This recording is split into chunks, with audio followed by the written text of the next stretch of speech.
So our next speaker is Rachel. She's a records manager and data protection officer at the London School of Economics. And she's been working in the fields of information management and information rights for 2 decades, apparently. Mainly in the public sector, like myself. I've come from a public sector background as well. And her paper is on developing an information asset register from scratch. Thank you.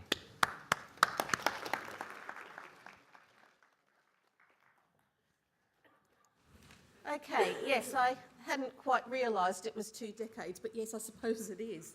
Yes, I've been at the London School of Economics for nearly 14 years now. So I've seen it go through a lot of trying to grapple with information management, and now because of GDPR, we're starting to do some things that probably we should have been doing all along, but this has given us a bit of an impetus. So what I'm going to go through is the thought processes we put into developing our information asset register, and where we've got to so far and what we have to do next. Unfortunately, there's quite a lot of what we have to do next. So the first thing is, why develop an information asset register, or why not before now? They've been in the public sector for quite a while. And basically it's because as universities we're not covered by Crown copyright. And basically that was the trigger to develop them in the first place. So we missed the pain in having to develop them early on. I managed to get out of the British Library just before we had to do it there. But it means that we now have to catch up. But also because other public authorities have had to go through that process, we're able to build on the work that they've done, look at their templates, look at how they've done their information, and sort of see, okay, what will we borrow, what don't we need? There's also the GDPR Article 30 requirements, and I'm going to go through those next. But we also had some internal requirements that came up through our discussions in various forums within the school, various committees. One of the main ones was the data license agreements. If you're a university, if you're doing research, you've probably got a lot of third-party research data sets that you're given on license, and they have particular requirements for security, for access, and we weren't really recording that information. In particular, we weren't recording when they had to be renewed. So we thought, okay, the information asset register is a good place to put that information. It gives us an idea of what research data sets there are out there, because we don't necessarily know. And also, it means that if they're coming up for renewal, instead of getting to the day before and having to panic, we can make sure that we've got reminders coming up to tell us when it's happening.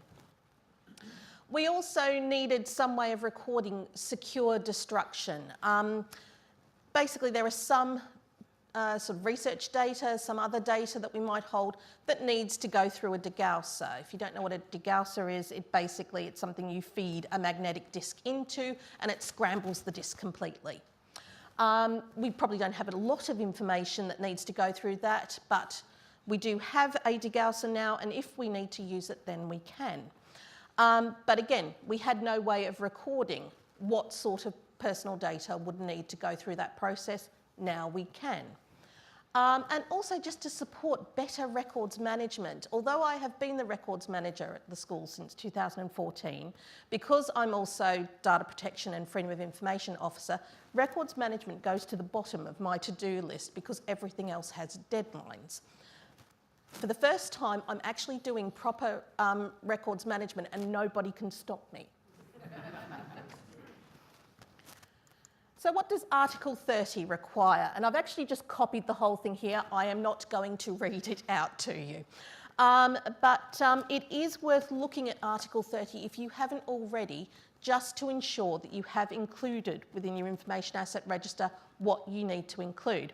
And I have to admit, when I was doing this slide, I was thinking, have we included that? I think we've included that, so it was quite good for me too.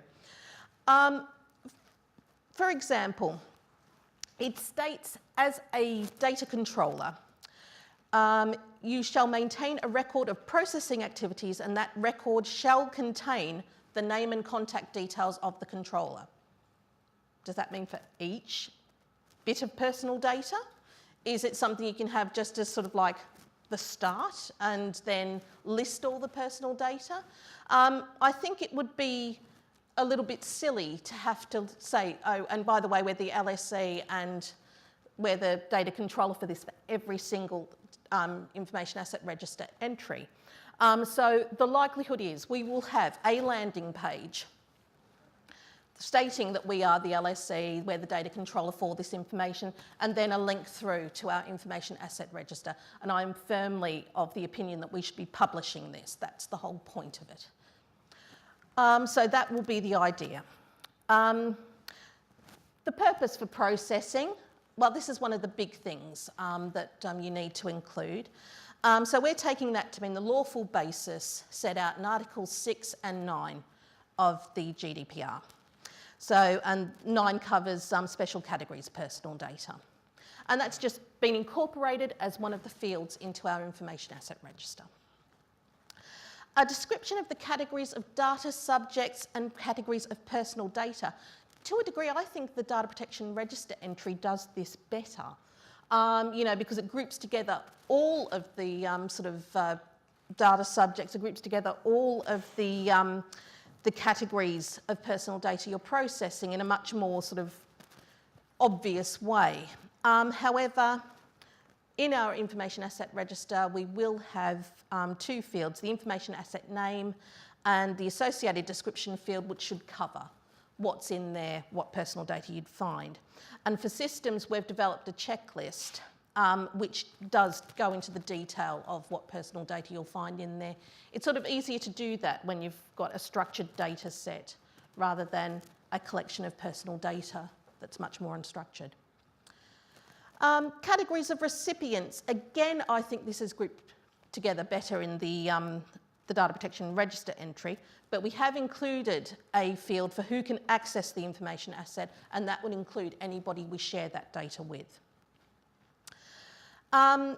Where applicable, transfers to third countries or an international organisation. I think we'd be including that in who can access it in our information asset register, but you might want, if you're doing a lot of that, to have a particular field. If you don't have it, then if you don't have those sorts of transfers, then obviously you don't need to include it in your information asset register. And then we get to the 2 where possibles. And I don't think these are actually possibles. I think these are because they connect to other parts of the GDPR, something that you are going to have. I mean, for example, the time limits. This connects to the 5th data protection principle. So we have included a retention field and a trigger for that retention field. I think that's more compulsory than the where possible would suggest.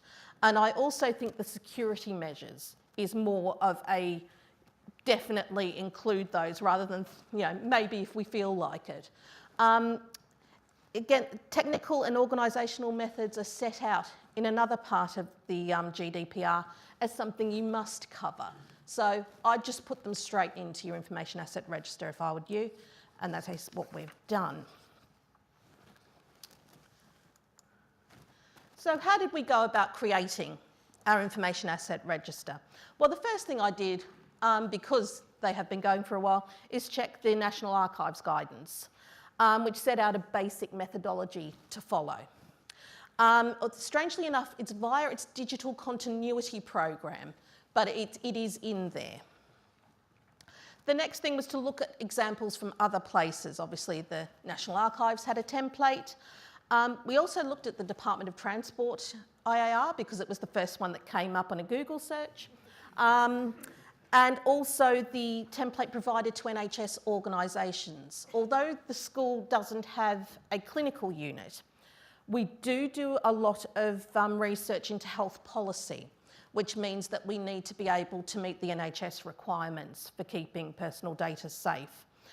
So we thought it was a good idea to look at what they required and make sure we included that within our information asset register. So if we had to follow the IG toolkit in future, we would be able to.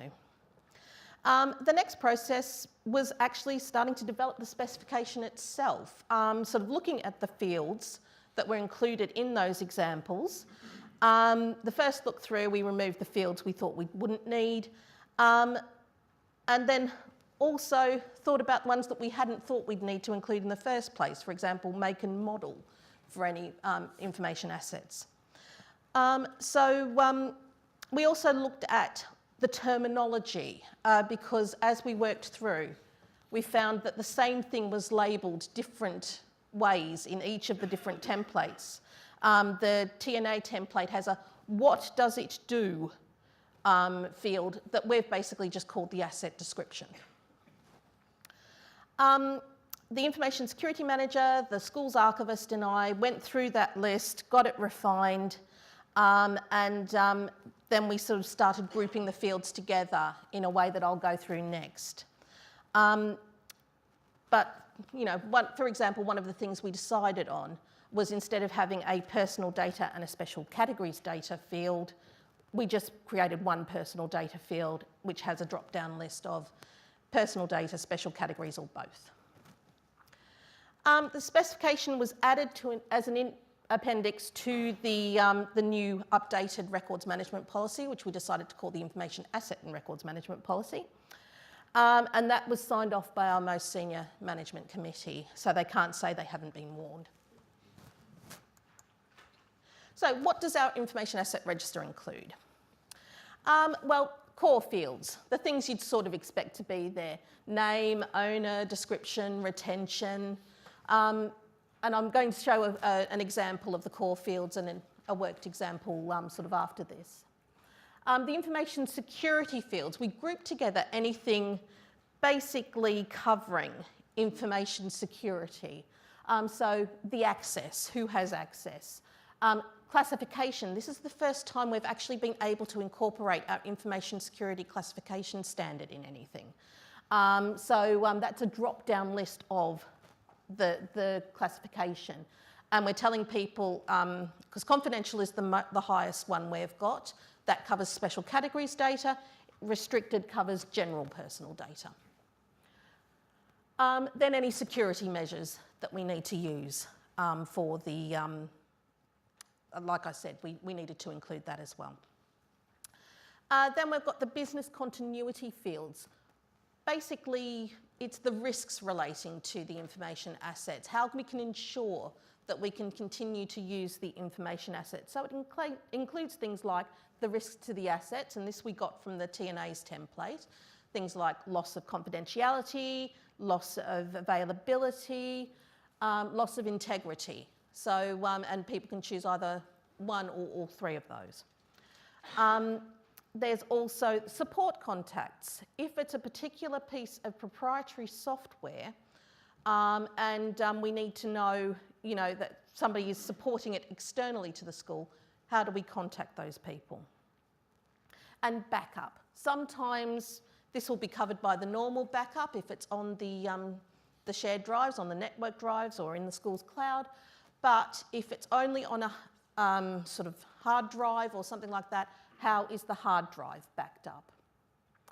Then there's the data protection fields, what sort of personal data, as I mentioned. The lawful basis comes in here, and if there are any data processes, what we're particularly hoping to capture here are research data sets where they use a transcriber, because we'd like to capture that information. We want to make sure that we're covering where data processing is being used, and then we can check to see if they've got the proper contracts in place to make sure that the data processors will get the fines for a breach if they're responsible. Then there's publication fields, is the asset published, and if so, where? You might think that wouldn't happen too much with personal data, but at the school we publish lists of our PhD students on the website, so that would need to be included.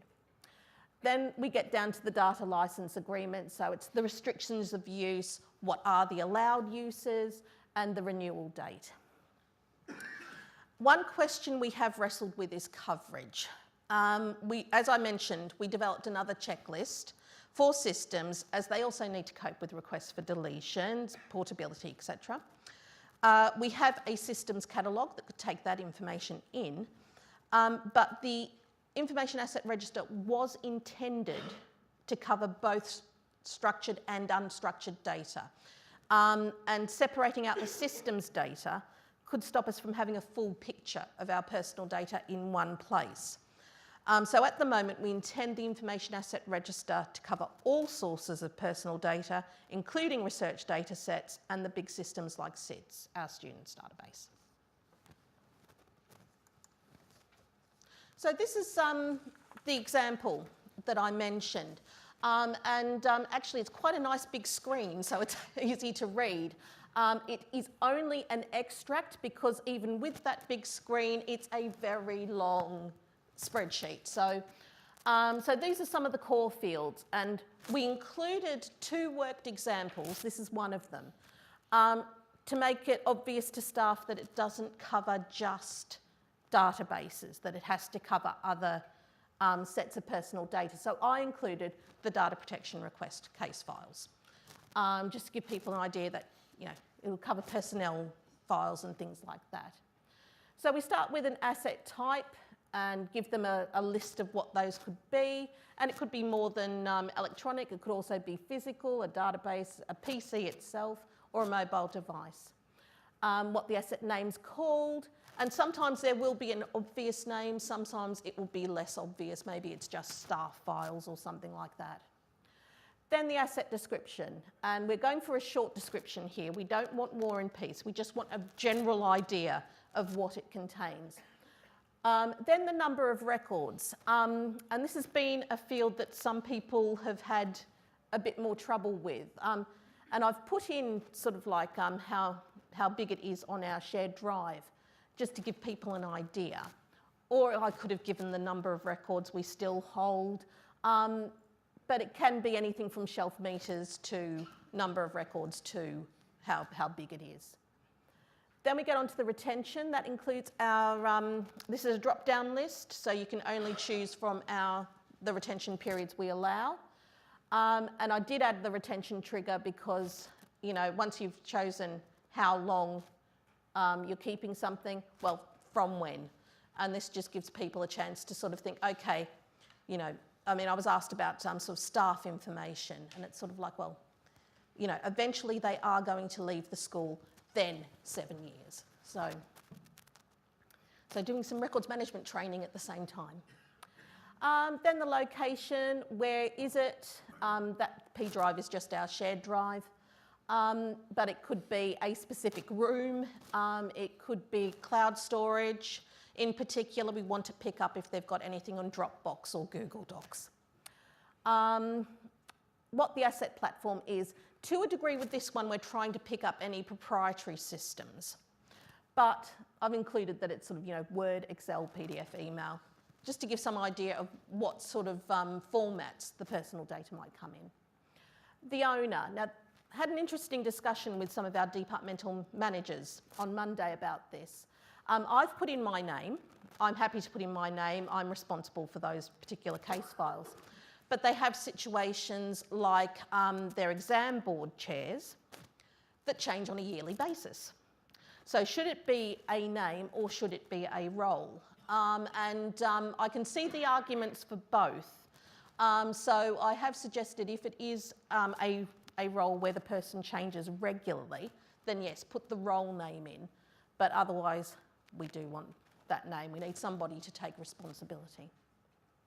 Then it's just the business area and whether the data collection activity is ongoing or ceased. Most of it's been ongoing so far. So where have we got to? Well,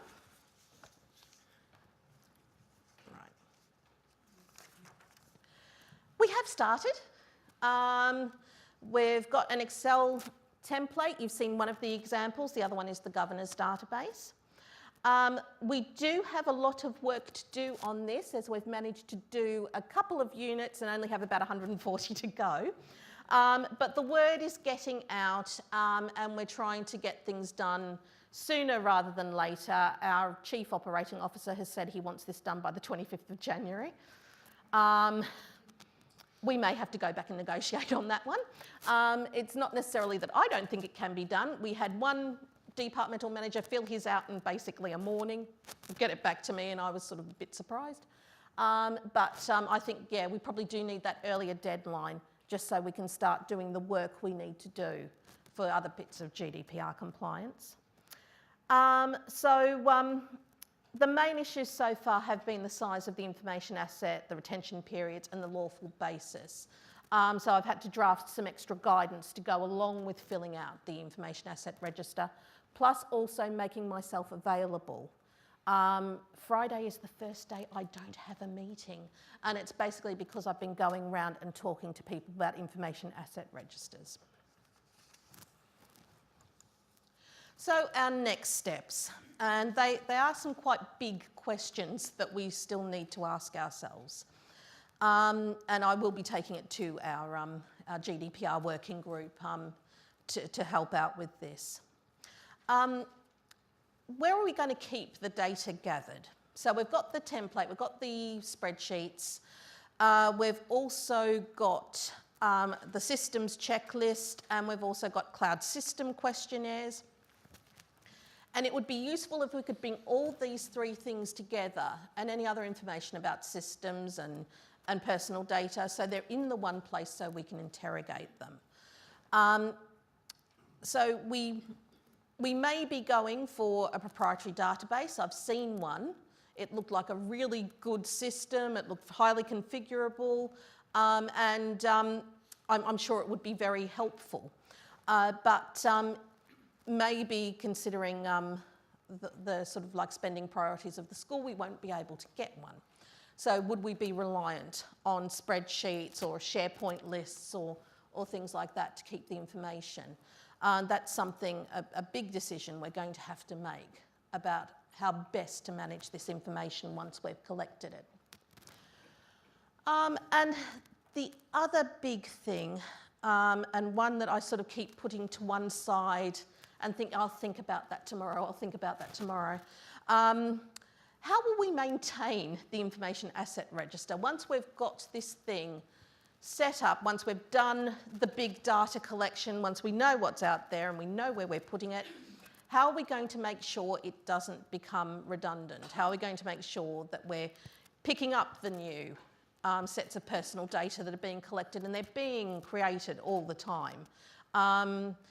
You know, particularly in some departments. You know, we've got sociology, social policy, the health policy, lots of big research data sets. How do we make sure we're capturing them all? And how do we make sure that we're keeping up to date with what we're doing? So the National Archives suggest a yearly review. It's a possibility, and it might be something that we need to sort of put to our Information Governance Committee to say, well, if we do it sort of yearly, that will have implications. If we do it sort of 2 yearly, or if we do it on a rolling program, then you know, that might be the best way round. The departments in particular have a lot of work to do just managing students and staff and research. So you don't want to make the burden too hard on them. But on the other hand, you do need to keep this information updated. And I think also we're going to have a moratorium over the first couple of years. If you haven't put personal data yet into the information asset register, don't worry. You know, we can add it now. That's no problem. Thanks for letting us know. Rather than, you know, we're going to come at you with an axe if you haven't put it in by the deadline. But my final thought before I go is, as a records manager that's moved into information rights, this has been one of the first times that I've had records management directly related to information rights. It's the first time I've really been able to sort of bring records management as practice and principles into my information rights work. And I think this is one of the truly good things that the GDPR has given the records management profession. I think this is something we should grab hold of. I don't know if you were at the IRMS conference in May, but there was a very good speaker from one of the councils up there who said, well, if a finance director gets asked what financial information do we have, they can provide it. What can we provide as information management professionals if asked the same question? And once we've got the information asset register, we will have something that we can offer them. So I think it's actually quite useful. It's going to be hard, it's going to be a lot of hard work, but onwards and upwards. So